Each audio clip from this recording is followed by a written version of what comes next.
alimentos y bebidas y una vez que finalice desalojar lo más ágilmente posible. Gracias. Es que si usan aquí traigo.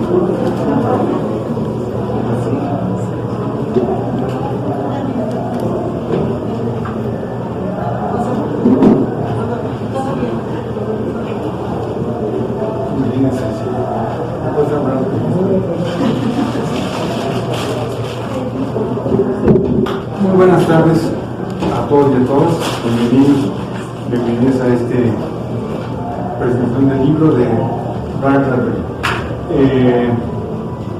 Quiero agradecer la presencia de la astrónoma Luciano Soberón, porque este libro, su ensayo, es una muestra de esta vigencia que tiene Bradbury en los científicos más actuales.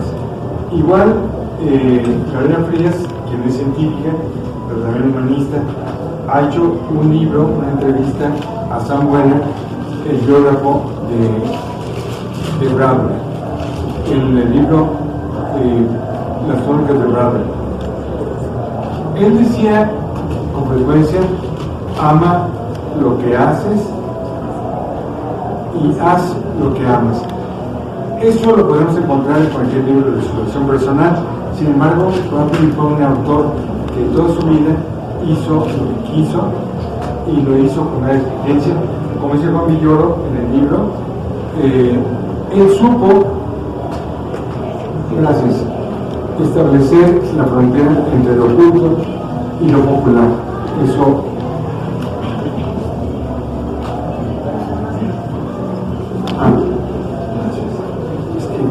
aquí mojamos terriblemente todo esto, por eso estamos así.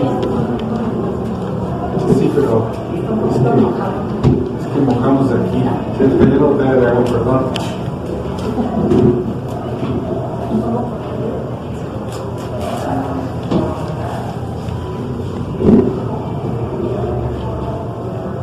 Bien, entonces continuamos. Agradezco mucho su presencia en esta tarde.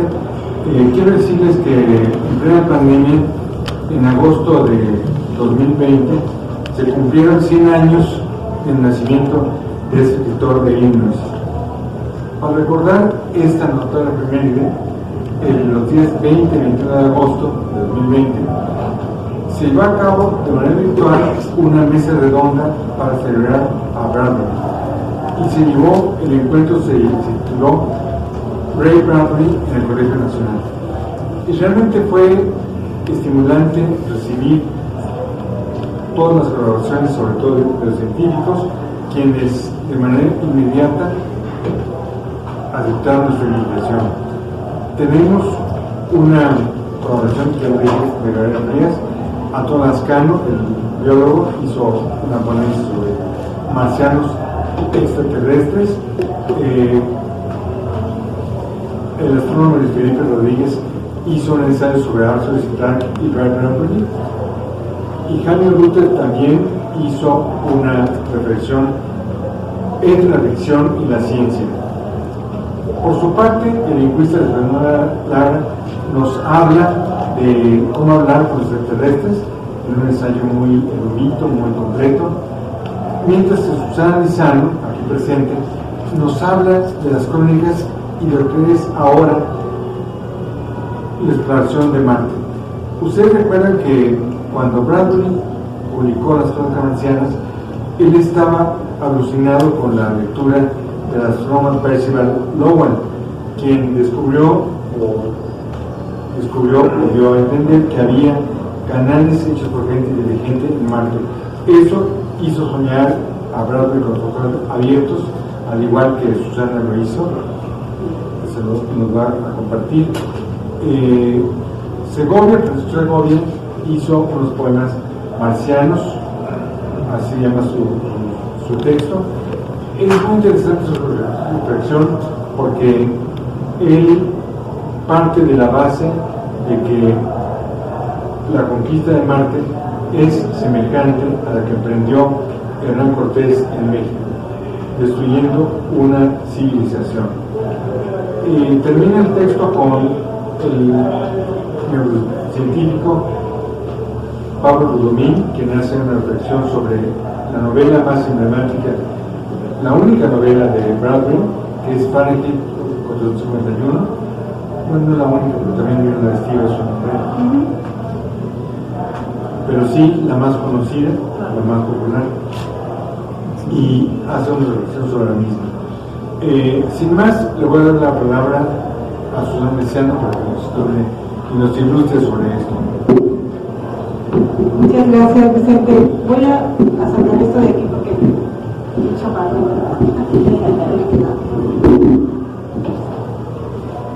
Pues me da mucho gusto estar aquí con ustedes. Yo les quiero platicar sobre mi contribución al libro y todo empezó por la invitación que nos hizo Vicente a participar en este homenaje a Ray Bradbury en el Colegio Nacional.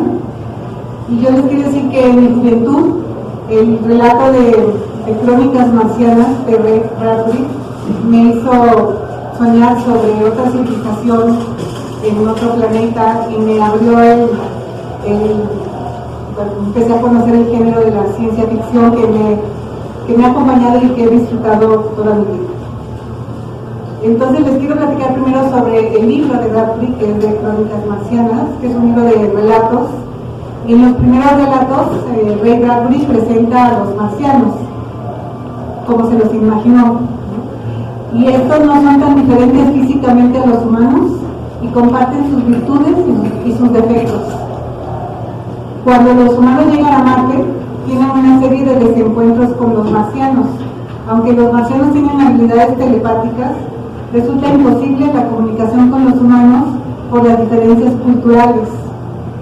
Posteriormente, las crónicas hablan del fin de la civilización marciana por una epidemia de varicela que les trajeron los humanos, parecido a lo que sucedió en México, en nuestra civilización. Pero unos pocos humanos solamente sienten nostalgia por la pérdida de esta rica civilización, cuyos vestigios va a ser totalmente destruido por los humanos que se aproximan a establecerse en Marte.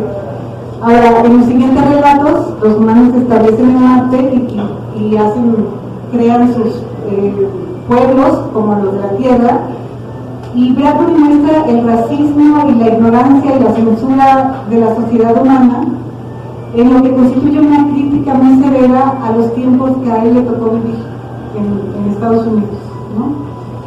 Y en la tercera parte del libro, casi todos los humanos abandonan a Marte porque hay una guerra en la Tierra, y solamente una familia de humanos va en la dirección contraria, llega a Marte, y de repente al final de la novela se ven reflejados en un río, y le pregunta a un hijo quiénes son estos, y dice que somos los nuevos marcianos, ¿no? O sea, pues se reemplazó una civilización por otra. Entonces, claro, este libro deja una sensación de nostalgia, un poco de impotencia por no haberse podido comunicar con otra civilización.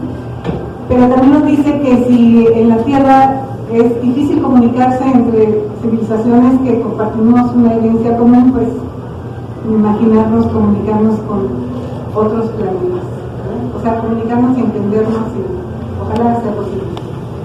Bueno, entonces Ray Bradbury fue un escritor de ciencia ficción y fantasía con una imaginación muy fértil. Cuando publicó su novela en 1950 no se sabía mucho de Marte, y hoy en día es el planeta más estudiado del sistema solar. Entonces, en mi contribución al libro, por mi formación profesional, que soy astrónoma, decidí platicar un poco sobre la exploración del planeta Marte. Entonces les quiero platicar brevemente sobre eso. En julio de 1965, la nave Mariner de Estados Unidos tomó las primeras fotografías cercanas de otro planeta. Estamos hablando mediados del siglo pasado. En 1969, las Mariner 6 y 7 sobrevolaron los polos y el ecuador de Marte y tomaron cientos de fotografías que enviaron a la Tierra, donde en particular mostraron que esos canales que veían verdes de la Tierra no eran tales, o sea, no tenían, aquí se veían como algo muy simétrico que podía ser construido por otra civilización, y cuando se acercaron vieron que eso no existía. Ya en 1971, el Mariner 9 descubrió volcanes gigantes, ahí está el Monte Olimpo, el más grande del sistema solar, un cañón con un largo de 4.800 kilómetros de largo y cauces de ríos antiguos esculpidos en la superficie del planeta. Las naves Vikingo 1 y 2 aterrizaron por primera vez en Marte en 1976. Buscaron pero no encontraron evidencia de microorganismos. Se cree hoy en día que la radiación ultravioleta que llega a la superficie de Marte, la sequedad extrema y la composición antioxidante del suelo crean un ambiente esterilizante en la superficie de Marte. Así que si se llega a encontrar alguna forma de microorganismos, tendrían que estar bajo la superficie. En 1971, la Unión Soviética envió a Marte las misiones Mars 2 y 3, y en 2014 la India envió al Mars Orbiter Mission, que sigue en órbita y estudia la superficie y la atmósfera de Marte. Y en 2016, la Agencia Espacial Europea y Roscosmos de Rusia enviaron el ExoMars 3 Gas Orbiter, que estudia moléculas en la atmósfera que duran poco, como el metano. ¿Y eso qué quiere decir? Que si las llegan a encontrar, se tienen que estar produciendo de alguna manera. ¿Cómo se producen en la Tierra? ¿Puede ser microorganismos? Bueno, no es cierto, en la Tierra se producen por los mamíferos, pero se tienen que producir continuamente porque se destruyen. Entonces buscan este tipo de moléculas porque si las encuentran, podría ser indicación de algún tipo de vida microbiana o alguna actividad geológica que siempre tienen que descartar que no sea otra cosa, ¿no? Entonces los orbitadores, aterrizadores y vehículos robóticos han proporcionado una inmensa cantidad de información sobre la atmósfera, el clima, la geología, la composición de rocas y el suelo de este planeta rojo. Desafortunadamente no se han encontrado los vestigios de la gran civilización que imaginó Ray Bradbury. Ya en este siglo, diferentes misiones han encontrado evidencia de, como les dije, de antiguos mares y lagos y ríos, y también estudian la atmósfera para entender cómo ocurrió en Marte el cambio climático, cómo erosionó su atmósfera, porque en el pasado había agua líquida en Marte. Entonces, ¿por qué se perdieron estas propiedades del planeta? Entonces, la atmósfera de Marte, nada más para que se den una idea, está compuesta en 95% de dióxido de carbono. O sea, nosotros no podemos respirar esa atmósfera, ¿no? Tiene apenas el 0.1% de oxígeno. Además, la atmósfera es muy delgada, es 100 veces más delgada que la atmósfera terrestre. Eso quiere decir que la presión es 100 veces menor. Y aquí, por último, Marte está más lejos del Sol que la Tierra y recibe menos energía. Entonces, eso da como resultado que las temperaturas en la superficie de Marte varían entre 0 grados en el día, 0 grados centígrados, y menos 130 grados centígrados en la noche. O sea, es un planeta muy, muy frío, ¿no? Una cosa realmente interesante es que en febrero de 2021 aterrizaron 3 misiones en Marte. Una era la nave Al-Amad, que significa esperanza, de los Emiratos Árabes. La otra era una misión de China, Taiwán 1, que viene de un poema antiguo que se llama Preguntas al Cielo, que es precioso, ¿verdad? Y el rover, la nave americana que tenía el rover Perseverance de la NASA. Y estas 3 misiones están buscando evidencia de vida microbiana en el pasado. Y además la nave americana llevaba más bien es un dron, un helicóptero chiquitito que se llama el helicóptero Ingenuity, que ya fue capaz de volar en la atmósfera marciana, lo cual es una hazaña tecnológica porque es muy delgada o sea, hay muy poco aire que le ayude a levantarse y sostenerse, pero lo logró. Entonces hoy en día, ya para acabar, se conoce mucho sobre Marte, su geología, su clima, y se sabe que tiene hielo de agua, especial en los polos, y que tuvo mares y ríos en el pasado. Y a pesar de que no se encontró una civilización marciana como la que describe Ray Bradbury en Crónicas Marcianas, uno de los más grandes desafíos científicos actuales es encontrar evidencia de vida microbiana en el planeta rojo y entender por qué después se convirtió en un planeta frío y estéril. Actualmente, Estados Unidos está planeando seriamente llevar a cabo una misión tripulada a Marte. Los miembros de esta tripulación serían los nuevos marcianos, como en la novela de Ray Bradbury. Muchas gracias.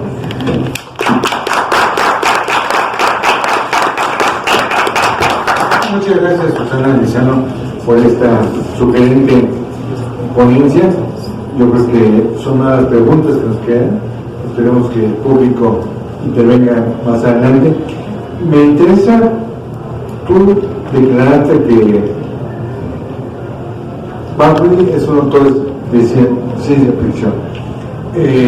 Nuestro colega, el biólogo Antonio Ascan, dice que odia la ciencia ficción, que con él mismo se basta. Él es un personaje de ciencia ficción. Bradbury decía que no era un autor de ciencia ficción, que había escrito una novela de ciencia ficción, pero que él básicamente era un autor de fantasía. Y me gusta en lo que dice Sam Weller, el biógrafo de Bradbury, cuando dice que predijo el pasado y recordó el futuro. Eso parece una prueba, pero quisiera que exploraras eso. Claro que sí, querido Vicente. Bueno, pues primero que nada, muchas gracias por invitarme a estar aquí y en el ciclo de conferencias que tuvimos durante la pandemia, en el cielo más fuerte en línea, ¿no? Que parecía, eso sí parecía un episodio de ciencia ficción en aquel momento. Y además te agradezco muchísimo la invitación para publicar un capítulo de este libro que quedó maravilloso. Me encanta compartir la mesa también con Susana, que no conocí en persona tampoco, sino en línea. Y quiero agradecer a Alejandro Cruz por la edición de este libro que quedó maravillosa y por toda su paciencia. Los autores que estábamos tú y yo con ciertas cosas, pero te agradezco muchísimo, de verdad. Bueno, pues yo les quiero contar un poquito de la historia de lo que yo escribí, que tiene que ver con lo que dijo mi querido Vicente. Pues fíjense que en ese momento que estábamos celebrando el centenario del nacimiento de Ray Bradbury, yo había estado leyendo, bueno, yo conocí a Bradbury como muchos de nosotros cuando era niña, encontré las crónicas marcianas en uno de los entrepaños de la biblioteca de mi abuelo, que era un gran lector, que me dejaba agarrar todo lo que tenía ahí. Y entonces me pareció fascinante, pero yo retorné a Bradbury muchos años después de haber estudiado matemáticas y luego literatura inglesa, entonces ya tenía una visión muy diferente de esto, ¿no? Y bueno, cuando estábamos celebrando el año del Ray Bradbury, Cultura UNAM me pidió que diera un curso sobre el Ray Bradbury. Y entonces empecé a leer una biografía muy interesante que se llama The Bradbury Chronicles, que escribió un señor que se llama Sam Weller. Sam Weller es un norteamericano originario de Chicago. Y entonces me estaba leyendo y se me ocurrió buscarlo en Twitter, como hace uno, y se me ocurrió mandarle un mensajito en Twitter, y me contestó y empezamos a platicar, así, la buena onda. Y entonces en algún momento le dije, oye, ¿me dejarías entrevistarte? Y me dijo, claro que sí. Entonces, primero pensé que podría hacer una entrevista para mis alumnos de este curso y después le hablé a la gente de Cultura UNAM y les dije, esto se tiene que transmitir. Y de hecho lo transmitieron en TV UNAM y en las redes sociales de la UNAM. Y bueno, pues en este capítulo del libro hablo un poquito sobre lo que me dijo Sam Weller. Y es que Sam Weller entrevistó a Ray Bradbury, era su biógrafo oficial, lo entrevistó por 12 años y se convirtieron en grandes amigos entrañables. Yo creo que Sam Weller se sentía un poco, y también Bradbury, ¿no? Se sentía como padre e hijo adoptivos, ¿no? Por el amor a la literatura. Sam Weller le tenía un cariño enorme a Ray Bradbury, y entonces me contó, bueno, he platicado muchas veces con Sam, nos hicimos muy cuates, queremos ver si en algún momento hacemos algo juntos, de dar algún curso, alguna cosa así que venga a México.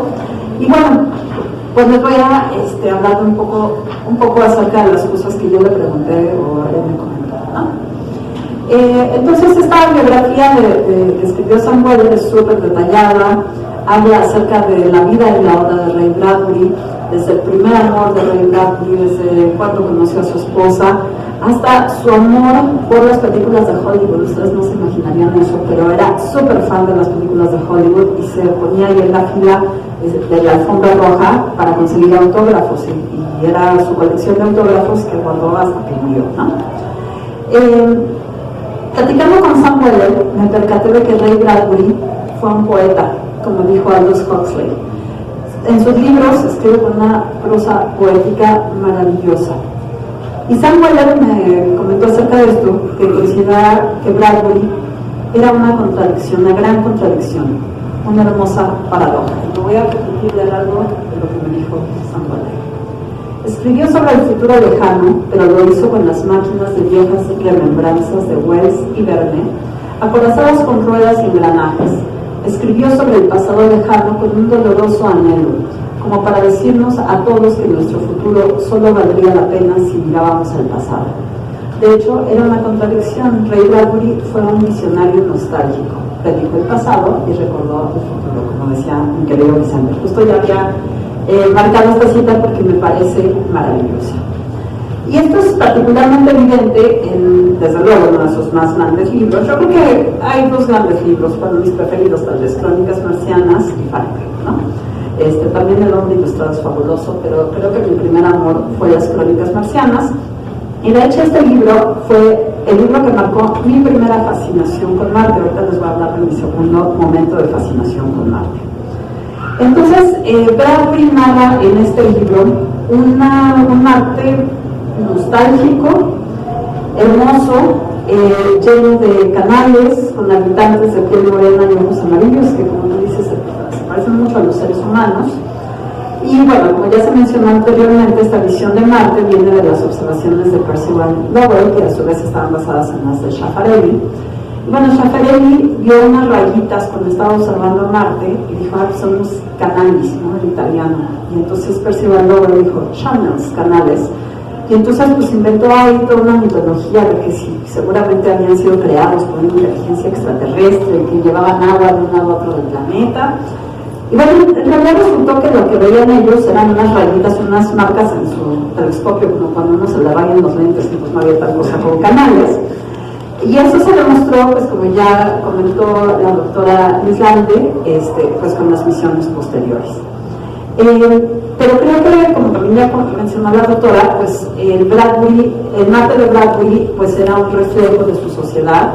Hay un juego de espejos entre el Marte y el momento histórico que vivía Bradbury, ¿no? Los marcianos y los humanos se reflejan unos a otros.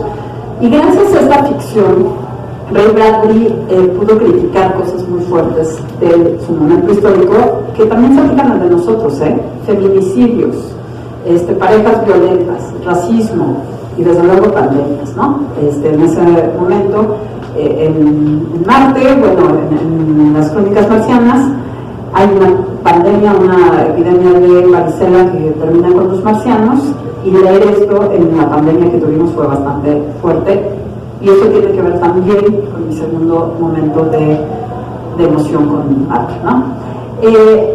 Y bueno, Bradbury sabía que esto era una ficción. De hecho, antes del lanzamiento de una de las misiones Mariner, yo por aquí había escrito Mariner 9, pero a lo mejor era las 7, no sé.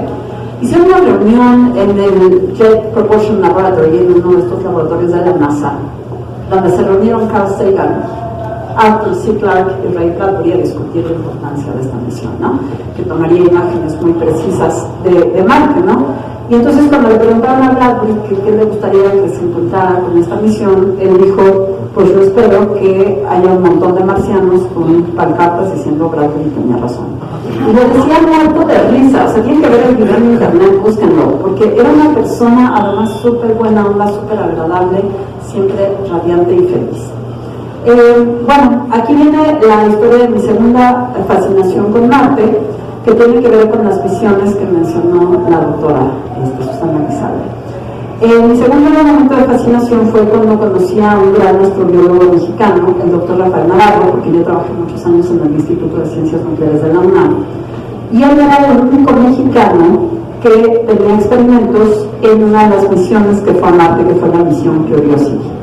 Entonces, yo como jefa de comunicación tenía que hacer todos los boletines de prensa y las comunicaciones de esta misión, y aprendí muchísimo de primera mano de un gran astrobiólogo que desafortunadamente nos dejó durante la pandemia víctima de COVID. Y entonces fue una tristeza terrible, porque, bueno, pues él todavía tenía muchos planes a futuro.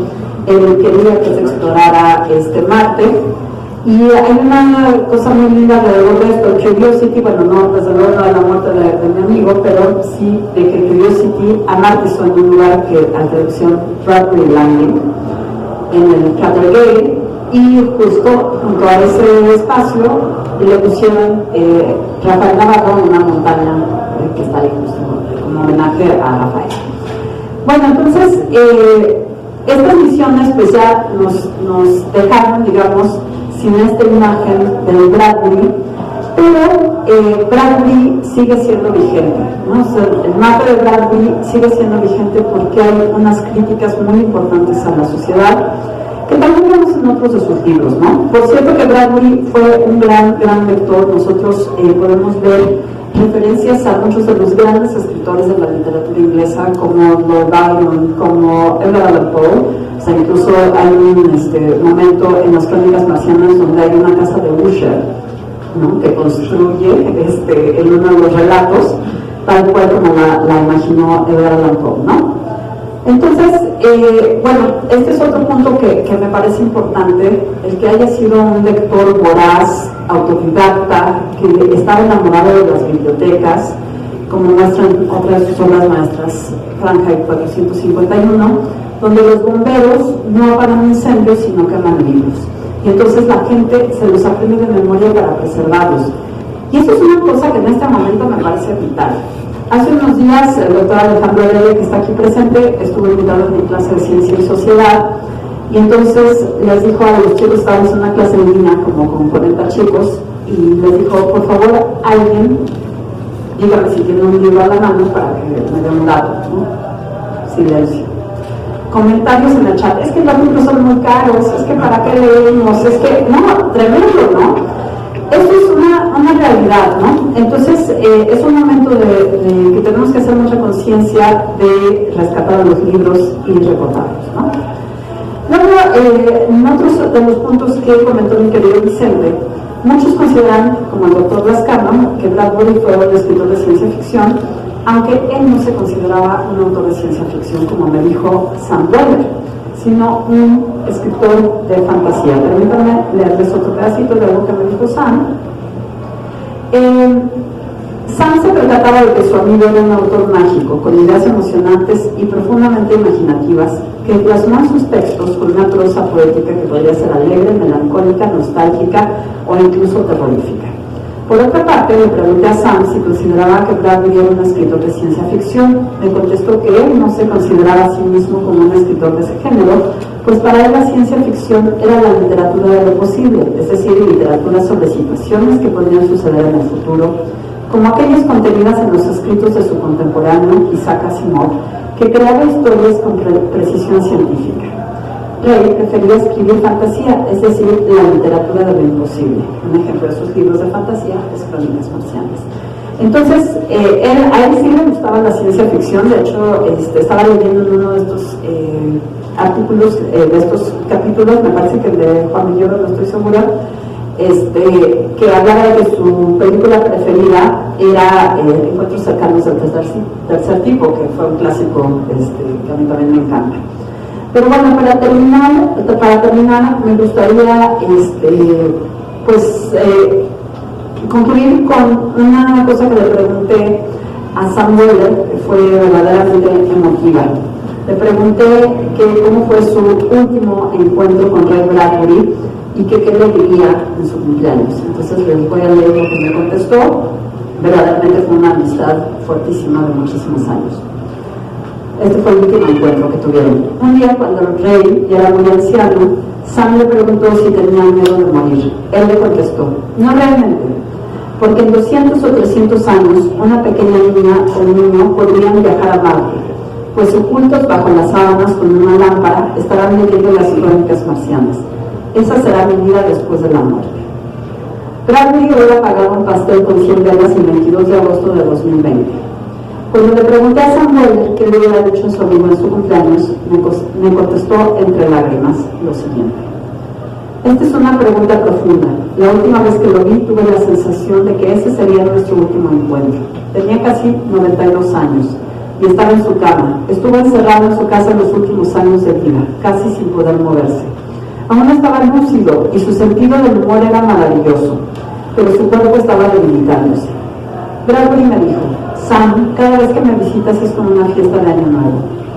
Si pudiera estar con él una vez más, solo por un momento, en su cumpleaños número 100, lo abrazaría, le diría que lo quiero y le agradecería desde lo más profundo de mi alma por haberme dado la oportunidad de compartir la historia de su vida. Al escribir la biografía de Ray Bradbury, Sam Weller preservó los recuerdos de uno de los escritores más importantes de todos los tiempos, un hombre entrañable que vivió con gran intensidad y con el corazón en la mano. Con esto termino. Muchas gracias.